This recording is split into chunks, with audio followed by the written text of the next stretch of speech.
أعوذ بالله من الشيطان الرجيم بسم الله الرحمن الرحيم إن الأبرار لفي نعيم Innal abrar, sesungguhnya orang-orang yang baik.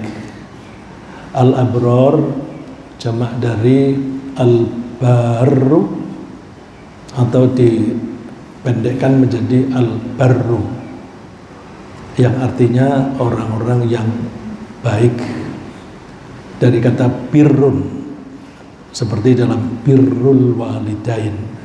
Birrun itu kebaikan atau perbuatan yang baik. Orang yang perilakunya baik disebut al-barru. Untuk manusia tentu baiknya itu dalam kapasitasnya manusia. Allah juga al-barru, Allah yang maha baik. Kalau untuk manusia, al-barru atau al-barru adalah orang-orang yang beriman dan beramal soleh. Kita mengetahui itu dalam kaitannya dengan ayat-ayat yang lain, bahwa orang-orang yang masuk surga adalah orang-orang yang beriman dan beramal soleh. Lafi na'im, sungguh akan tinggal atau berada di tempat yang penuh kenikmatan. Dalam kalimat ini atau ayat ini Allah memberikan penekanan dua kali. Inna, sesungguhnya, itu huruf taukid, dan lafi na'im. La itu juga lam taukid atau lam takkid. Lam dan inna sifatnya memberikan emphasis, penekanan, untuk meyakinkan kepada kita. Kalau ada orang tidak yakin, ya keterlaluan. Dan kalau Allah menggunakan penekanan, itu berarti merespon pada orang-orang yang tidak meyakininya atau ragu-ragu. Kalau kita diajarkan, kalau kita orang mukmin pasti jujur, pasti jujur. Kalau dia tidak jujur, maka keimanannya dipertanyakan. Oleh karena itu orang mukmin kalau berbicara tidak perlu pakai penekanan, nggak usah pakai sungguh, benar, apalagi swear, sumpah. Orang yang suka sumpah atau jujur aja, itu menunjukkan bahwa dia sering tidak jujur. Kalau dia sumpah, itu juga dia sering tidak jujur. Kenapa dia mengatakan sumpah atau swear, jujur aja? Karena dia sendiri itu merasa dia sering berbohong. Dia ingin meyakinkan kepada orang yang diajak bicara bahwa kali ini aku tidak bohong ya, kali ini aku tidak bohong ya. Jadi hati-hati. Kalau kita memang orang mukmin, jangan pernah berbohong. Kalau kita tidak berbohong, kita ngomong apa saja harus kita laksanakan, kita penuhi. Dengan demikian orang mukmin yang baik adalah orang mukmin yang omongannya bisa dipegang, janjinya bisa ditunggu. Nah, ini Allah menggunakan penekanan, berarti addressnya atau pemberitahuannya kepada orang-orang yang suka ragu-ragu. Naim itu dari kata ni'mah, nikmatun, kenikmatan. Nah, naim memberi banyak kenikmatan. Itu terjemah di situ, yang kan saya copy paste, itu diterjemahkan penuh kenikmatan. Saya ingin menunjukkan bahwa kenikmatan di surga itu macam-macam, lengkap. Orang sering mempertanyakan kenapa sih surga itu digambarkan sungai yang mengalir di bawahnya dan pepohonan. Apakah karena konteksnya itu orang Arab di sana tidak ada pepohonan, tidak ada sungai mengalir? Nah, kalau kita itu hanya membahas itu ya kita mengira hanya itu. Padahal kenikmatan yang diberikan oleh Allah kepada kita, kalau kita pilah-pilah, kita bikin listing, kita bikin daftar, ini kelompok kenikmatan A, kelompok kenikmatan B dan sebagainya, itu macam-macam. Ada misalnya kenikmatan yang kita rasakan secara individual, secara pribadi. Artinya yang merasakan itu diri kita, baik secara jasmani maupun secara mental rohani. Jadi ada kenikmatan yang kita nikmati secara jasad, ada kenikmatan yang kita nikmati secara mental spiritual. Ada juga kenikmatan yang sifatnya sosial, kebersamaan. Misalnya disebutkan bahwa semua orang di surga itu bersaudara, friendly. Friendly itu kan pergaulan yang nyaman. Kalau kita bergaul dengan orang yang suka maki-maki, suka marah-marah, itu kan langsung tidak merasa aman. Nah, merasa tidak aman itu nggak nyaman, nggak enak gitu. Jadi di surga itu ada kenikmatan individu, ada kenikmatan sosial, ada juga kenikmatan seni.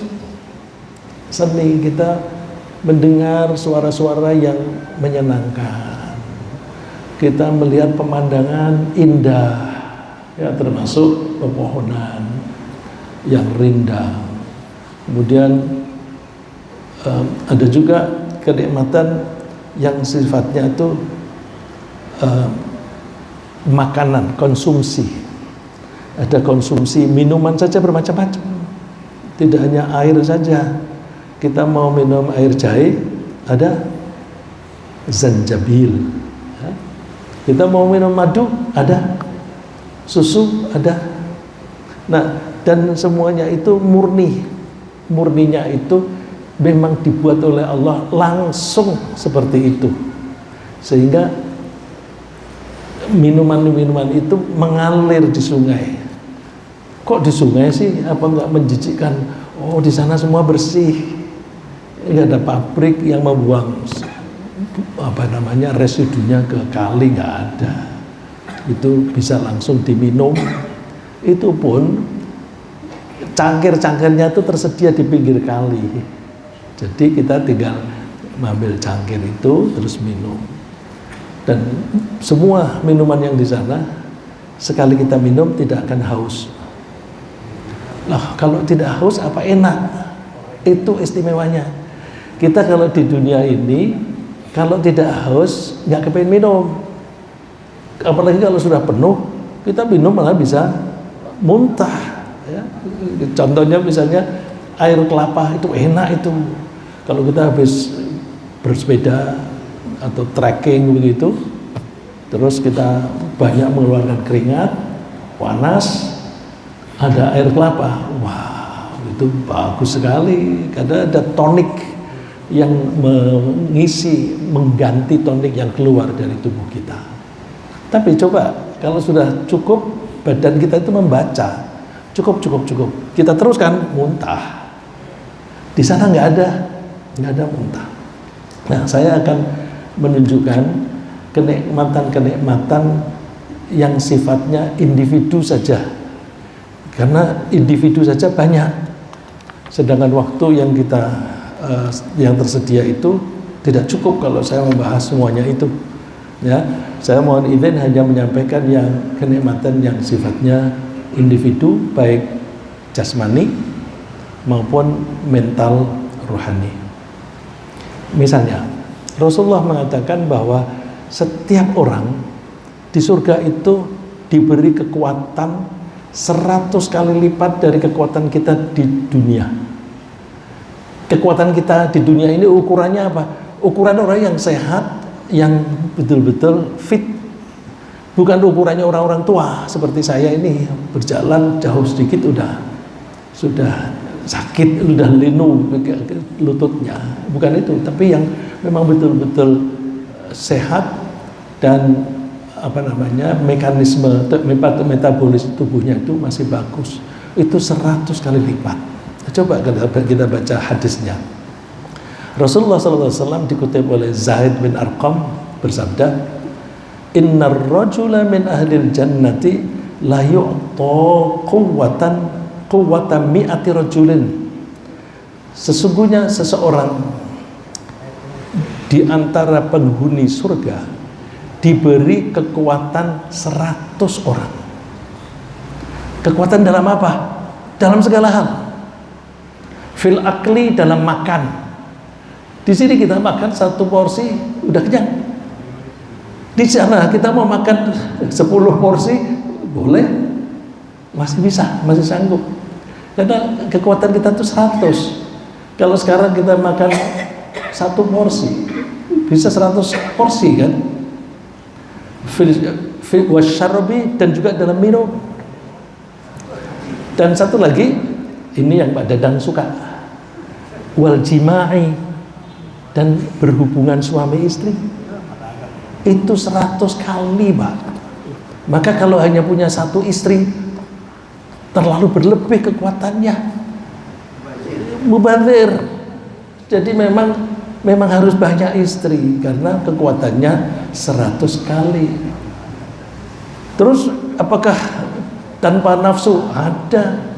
Wasyahwati, dan juga keinginannya, ada syahwatnya. Syahwatnya pun 100 kali. Coba tuh. Kalau di dunia orang kekuatannya syahwatnya 2 kali aja deh. Itu udah repot itu. Repot karena ada orang lewat begitu. Nggak tahan dia, ada orang lewat nggak tahan, imajinasinya kemana-mana. Ini 100 kali Pak ya. Faqala rajulun minal yahud, lalu ada seorang dari Yahudi bertanya, innal ladzi ya'kul wa yashrabu takunu minhul hajah. Rasulullah, orang yang makan dan minum banyak-banyak itu kan lalu terus kepengin buang hajat, pengen pipis, kepengin BAB. Jawabannya Rasulullah apa? Yafidhu min jildihi araq. Dari kulit itu akan keluar keringat. Keringatnya nggak seperti keringat kita. Keringat kita ini kan asam. Keringat di sana tuh wangi Pak. Fa idza batnuhu qad dhamurah. Kalau keringat itu sudah keluar, perutnya kosong lagi, kempis. Jadi pembuangannya itu lewat keringat. Nggak ada pipis, nggak ada BAB, jadi nggak ada bau nggak enak. Wah, ini kan kenikmatan yang dirasakan setiap individu. Mau nggak ke sana? Mau nggak? Mau ya. Terus kekuatan lagi, kelebihan lagi. Mereka diberi syaraf indera yang sangat sensitif. Indera penglihatan, indera pendengaran dan sebagainya, itu mereka sangat sensitif. Sehingga kalau mata itu sensitif kan pandangannya itu tajam. Kita itu kadang-kadang ketika melihat dekat jelas, tapi ketika melihat jauh remang-remang. Atau kadang-kadang kita melihat jauh jelas, tapi ketika melihat dekat harus pakai kacamata.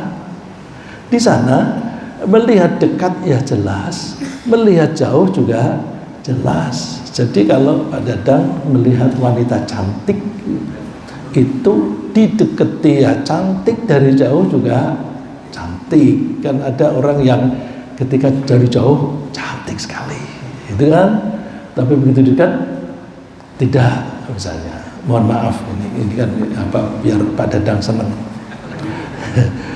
Coba kita lihat di surat Maryam ayat 38. Asmi' bihim wa absir. Ini susunan tata bahasa Arab ya. Asmi' itu kalimat perintah. Kalau kalimat perintah kemudian di berikutnya ada bi, itu bukan perintah tetapi alangkah. Asmi' bihim, betapa tajam pendengaran mereka. Wa absir, Asalnya wa absir bihim, ya. Karena bihim sudah disebut sekali, maka bihim yang kedua bisa dihilangkan atau tidak disebut. Asmi' bihim wa absir, betapa tajam pendengaran mereka dan betapa tajam penglihatan mereka. Yauma ya'tunana, pada hari mereka datang di hadapan kami. Artinya begitu orang dibangkitkan di hari kiamat, itu pengamatannya tajam. Apakah ini hanya penghuni surga? Enggak sih. Penghuni neraka juga, ya, penghuni neraka itu juga indranya itu tajam. Ini pemahaman saya, bahwa orang kafir pun di neraka pun indranya tajam. Ini penafsiran saya. Kalau saya bilang penafsiran saya, bapak-bapak, ibu-ibu boleh menyalahkan saya, tapi jangan menyalahkan Al-Quran, ya. Jadi kalau saya bilang pemahaman saya, itu artinya saya membuka kemungkinan bapak-bapak menyalahkan saya. Saya perlu mengatakan begitu supaya kalau saya salah penafsiran, jangan lalu dikatakan Qurannya yang salah. Dari mana saya menafsirkan itu? Kan di surat Al-A'raf itu ada dialog antara penghuni surga dan penghuni neraka. Apakah dialog itu berarti orang surga nengok ke neraka? Wah, tersiksa dong. Apakah orang neraka nengok ke surga? Nggak bisa. Itu mereka dilarang keluar dari neraka, nggak mungkin. Tapi mereka bisa berkomunikasi. Di surat Al-A'raf itu disebutkan bahwa penghuni neraka melihat penghuni surga itu makan dan minum. Wah, enak mereka. Nah, ini pemahaman lagi ya. Kalau dikatakan bahwa orang neraka melihat orang surga makan dan minum, itu kira-kira tempatnya bagaimana? Datar atau neraka itu, pemahaman saya, orang neraka itu di dataran rendah, sedangkan surga itu dataran tinggi. Ya, kalau dataran tinggi kan bisa saling melihat, begitu. Jadi tidak harus saling mengunjungi secara fisik, tapi dari jauh sudah bisa melihat. Itu pemahaman saya. Karena dari kok bisa mereka berdialog? Kok bisa sejauh itu?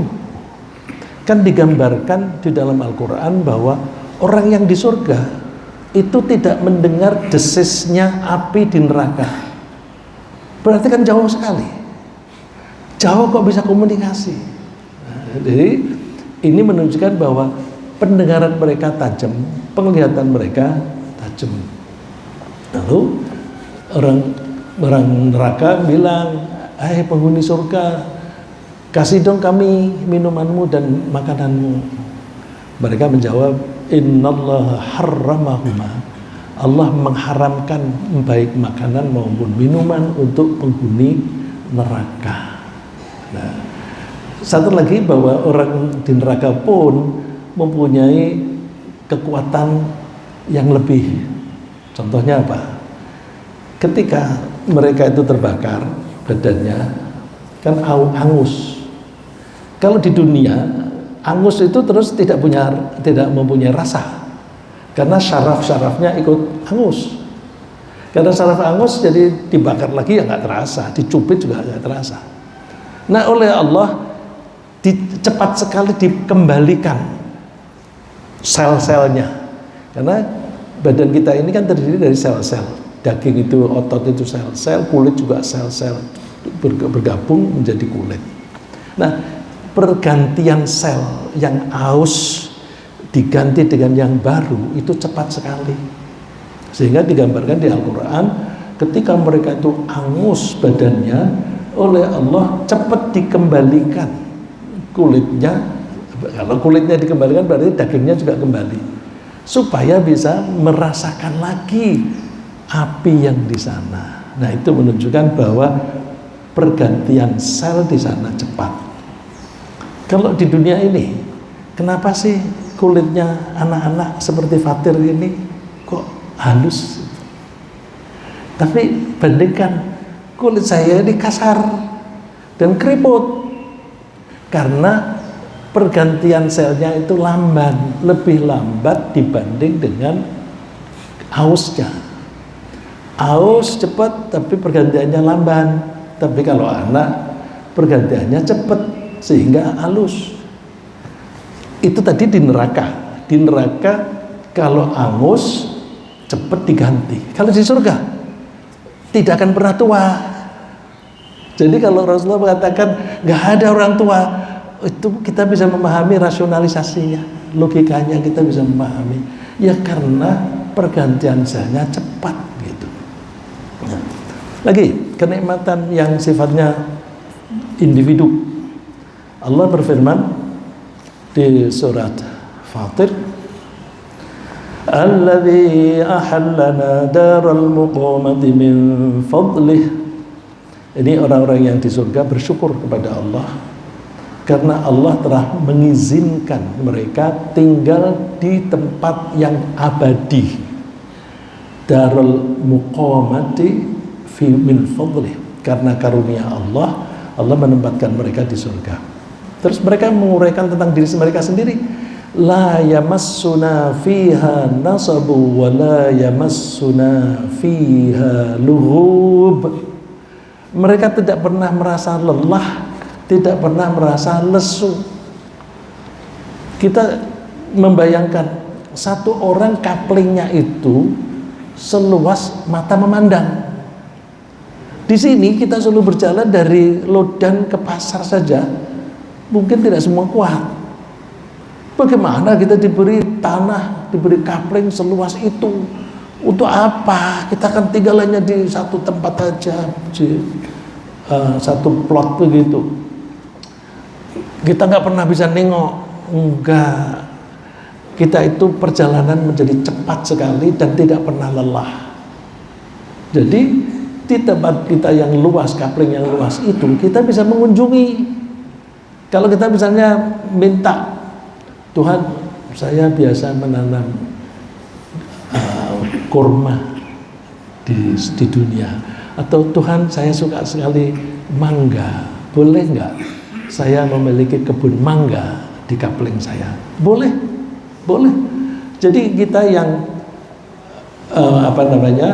mempunyai hobi di sini bisa dilanjutkan di sana. Saya biasa trekking, boleh nggak saya trekking di sini? Boleh. Karena itu kalau kita ditanya, kalau kita misalnya membaca para ulama ditanya, apakah kalau kita kepingin mempunyai pohon durian gitu, bisa apa enggak, atau kepingin sesuatu begitu, selama yang diinginkan itu hal yang memungkinkan, itu kata para ulama bisa. Karena apa? Jawabannya itu sifatnya umum di dalam Al-Quran. Walahum fiha ma yashtahun. Mereka yang di surga akan memperoleh apapun yang mereka inginkan. Yashtahun itu dari kata syahwat. Saya pernah menyebut syahwat dalam bahasa Arab pengertiannya lebih luas dibanding syahwat dalam bahasa Indonesia. Kalau syahwat dalam bahasa Indonesia artinya dorongan birahi, ya, dorongan birahi itu syahwat. Dalam bahasa Arab syahwat itu artinya keinginan secara umum. Jadi orang kepingin punya anak itu syahwat. Orang kepingin punya emas, punya perhiasan itu juga syahwat. Jadi syahwat dalam bahasa Arab itu keinginan secara umum. Nah, kalau Allah mengatakan walahum fiha ma yashtahun, mereka di sana akan memperoleh apapun yang mereka inginkan. Nah, itu kan tidak ada batas. Jadi kalau misalnya ada orang yang punya hobi nanam kembang, nanam kebun begitu, nah, itu dituruti oleh Allah, bisa. Cuma ada penjelasan bahwa kalau kita mau menanam, misalnya mau nanam durian, itu tumbuhnya cepat sekali, tumbuh cepat, ya seperti manusianya itu juga kuat kan, itu tanaman itu tumbuhnya cepat sekali dan cepat berbuah. Lagi kenikmatan yang sifatnya individu, di sana tuh nggak ada lapar, nggak ada haus. Loh kalau nggak ada lapar, apa enak makan? Itu istimewanya di sana. Nggak lapar tapi kepengen makan. Dan ketika makan nggak terasa kepenuhan, nggak kepengen ke belakang gitu. Jadi enak, tidak pernah lapar, tidak pernah haus, dan tidak pernah kepanasan, tidak pernah kedinginan. Allah berfirman, "Faqulna ya Adam, inna hadza aduwwun laka wa law zawjika fala yukhrijannakuma minal jannati fatashqa." Ini penjelasan wanti-wantinya Allah kepada Nabi Adam waktu masih di surga. Yang poin saya itu nanti di penjelasannya, ya, bahwa Adam, iblis ini musuhmu ya, dia memusuhi kamu dan istrimu, maka hati-hati jangan sampai tertipu. Dia memang tukang tipu. Kalau kamu tertipu, kamu nanti akan keluar dari surga. Padahal inna laka alla tajua fiha, sungguh engkau di surga tidak akan pernah merasa lapar. Wala ta'ro, dan kamu tidak akan pernah telanjang. Ta'ro itu akar katanya urwah, itu apa nama pakaian, apa lepas dari pakaian, itu namanya telanjang. Nah, kamu tidak akan pernah telanjang. Apa hubungannya telanjang? Kita pakai pakaian untuk apa sih? Kalau di dunia ya, kita pakai pakaian paling tidak ada dua fungsi: melindungi diri kita dan jangan sampai tergores kalau ada duri atau apa, jangan sampai kedinginan, jangan sampai terlalu panas, dan sekaligus sebagai hiasan. Kita pakai pakaian itu sekaligus hiasan. Nah, di sana kamu tidak akan telanjang. Kalau telanjang, kamu tidak bisa melindungi dirimu sendiri dan kamu tidak bisa menghiasi badanmu. Wa annaka alla tadma'u fiha wa annaka la tadma'u fiha wa la tadha. Kamu juga tidak akan pernah haus dan tidak akan pernah merasakan teriknya matahari. Tadha itu akar katanya sama dengan duha. Duha disebut pagi karena saat itu matahari terbit, yang asalnya malam hari itu dingin, sejuk, kemudian ketika ada matahari menjadi panas. Nah, orang yang terlalu lama disoroti matahari itu merasa panas. Nah, inilah makanya di sana itu suhunya itu sedang, nyaman, ya. Nggak seperti orang Eropa. Orang Eropa kalau tinggal di Indonesia senang sekali, karena di Indonesia nggak perlu pakai pakaian tebal, udah pakaian seadanya aja cukup begitu, enak. Nah, di surga suhunya juga nyaman. Nah, kalau di dunia kita misalnya merasakan panas nih, kita nyetel AC di kamar, terus kedinginan. Di sana nggak kedinginan. Terus di sana juga mereka semuanya punya keinginan. Ya, ini tadi sudah saya singgung bahwa keinginan itu penting. Karena kalau kita punya keinginan, coba kalau di dunia kita punya keinginan, terus kemudian kita berusaha untuk memperolehnya. Pengen punya duit 1 miliar, kita berusaha kerja keras. Begitu kita dapat 1 miliar, perasaan apa yang muncul? Senang kan? Jadi berarti orang yang keinginannya keturutan, suasananya selalu senang, ya. Suasananya selalu senang. Tetapi Allah menyebutnya di ayat ini itu terpenuhinya keinginan, ya.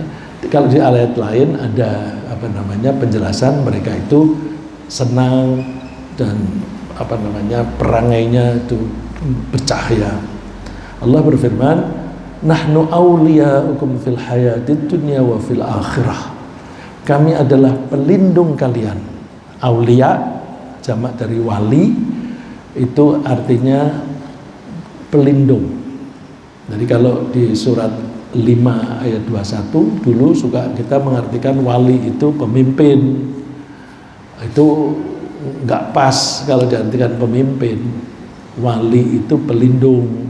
Maka kalau seseorang menjadi wali kota, tugas dia melindungi warga kota. Kalau kita mencari pelindung, jangan mencari pelindung kepada orang kafir, karena orang kafir itu tidak suka pada kita. Bagaimana mereka mau melindungi orang yang tidak disukai? Maka kita kalau mau mencari pelindung ya sesama muslim. Tapi karena terjemahannya yang kurang pas, terjemahannya pemimpin. Kalau dikoreksi, ketika dikoreksi orang bilang terjemahannya palsu. Enggak, dikembalikan kepada yang asli. Karena dulu itu banyak ya, itu kan terjemah dari Departemen Agama, dibuat tahun 70-an. Banyak sekali kesalahan terjemah, ya, ratusan, bukan hanya puluhan, ratusan kesalahan dalam terjemah. Padahal kita kalau melihat siapa sih timnya itu profesor doktor. Kok bisa salah? Kita tidak menganggap profesor dan doktornya itu tidak banyak ilmu, tapi pada waktu itu profesor doktor itu jarang. Karena jarang, orang kalau mau mendirikan perguruan tinggi syaratnya harus ada profesor doktor. Oleh karena itu profesor doktor menjadi rebutan, dipasang di berbagai universitas, namanya ada sehingga ketika minta izin diizinkan, tapi nggak pernah ngajar. Yang datang hanya asisten. Ketika ada proyek terjemah Quran, yang disuruh asisten, kamu terjemahin, tapi namanya dia. Ini kan biasa kan? Emangnya presiden kalau pidato itu bikin sendiri? Enggak lah. Menteri kalau pidato itu bikin sendiri? Enggak. Saya itu dulu juga melihat ini menteri ini kalau pidato bagus sekali ini, selalu bagus. Ternyata pinter dia memilih pembantu. Yang dokter-dokter itu ditunjuk suruh menulis nanti namanya menteri itu. Jadi seolah-olah menterinya itu yang pinter. Nah, makanya jangan heran kalau ada pejabat cepet jadi dokter, bikin skripsi dibikinin orang, gitu kan. Nah di dalam surga itu semua yang diinginkan itu ada dan mereka punya keinginan. Allah berfirman di surat Fussilat, nahnu awliyaukum fil hayati dunya wa fil akhirah walakum fiha ma tashtahi anfusukum, dan kamu di sana akan memperoleh apapun yang dirimu menginginkan. Tashtahi anfusukum, tashtahi artinya syahwat sama dengan hawa dan syahwat artinya sama. Anfusukum jamak dari nafsun. Jadi tashtahi anfusukum sama dengan hawa nafsu. Jadi kalau ditanya di surga ada hawa nafsu gak? Ada. Kita makan kalau tidak pakai hawa nafsu gak enak makan kita. Ada hawa nafsu. Cuma hawa nafsu di sana terkendali. Kita di sini seringkali orang tidak mengendalikan hawa nafsunya sendiri. Kok tidak bisa mengendalikan? Salahnya dia tidak latihan atau dia melatih diri untuk melanggar. Orang melanggar itu sebenarnya dia tidak sengaja, kebanyakan ya, tidak sengaja atau melatih diri untuk melanggar. Coba orang yang suka melanggar lampu merah, kalau dia mengulang lagi, itu kan berarti dia melatih sendiri untuk melanggar. Jadi orang yang sudah terlatih untuk melanggar, suruh tunduk sulit. Makanya kita itu kalau kepingin punya istri yang baik, punya suami yang baik, itu kita cari yang tunduk kepada Allah. Kalau sudah tunduk kepada Allah, orang itu sudah terlatih untuk mengikuti aturan. Kalau sudah terlatih untuk mengikuti aturan, kita berumah tangga dengan dia nyaman.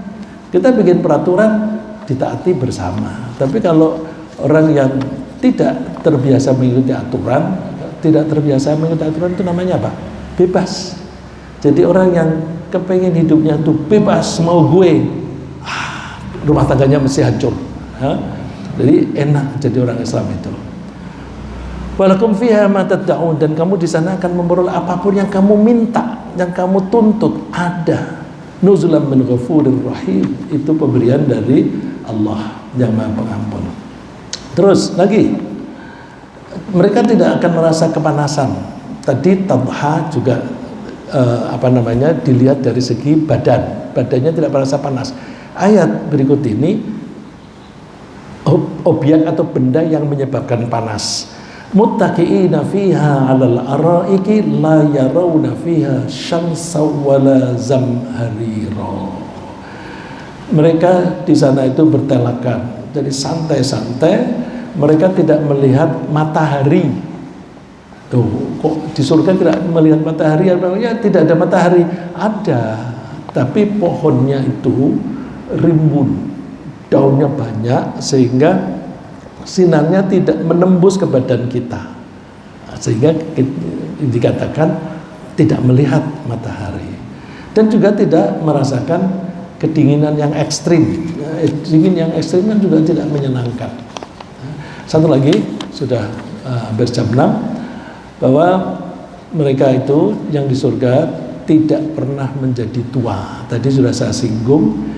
Kenapa tidak pernah tua? Karena pergantian selnya itu cepat sekali.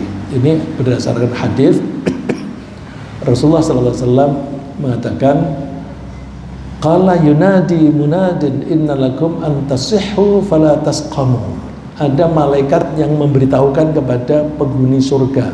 Begitu masuk surga itu ada malaikat yang memberitahukan.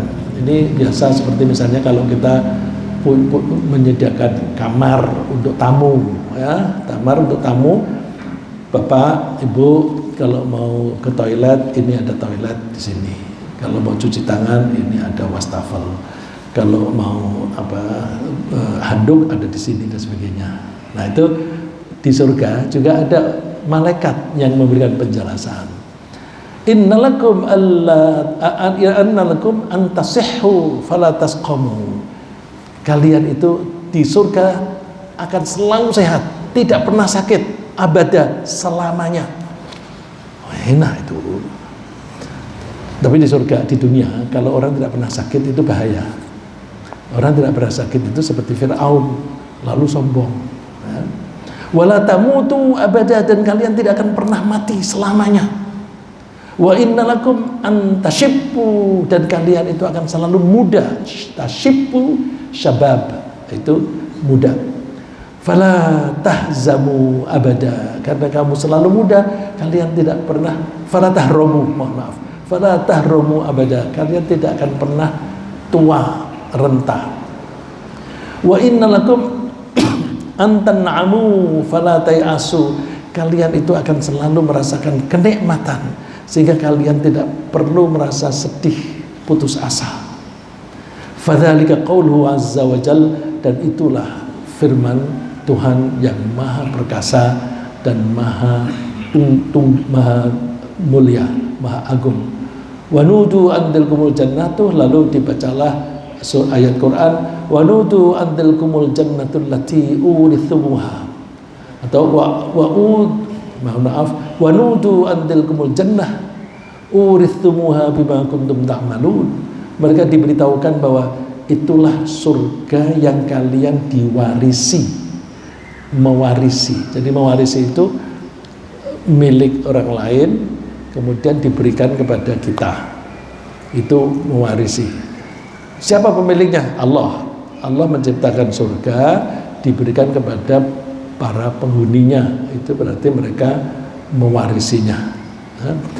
Bima kuntum ta'malun, sesuai dengan apa yang kalian telah lakukan selama di dunia. Mudah-mudahan contoh-contoh ini yang kita ambil dari Al-Quran dan Hadis memberi motivasi kepada kita, mendorong kita supaya kita bisa masuk surga. Apa saja sih yang bisa menyebabkan kita masuk surga? Ya, kita beramal sholih, kita hindari perilaku-perilaku buruk, dan kita perkuat iman kita, jangan sampai kita menyekutukan Allah, dan kita selalu tunduk patuh dan rendah hati.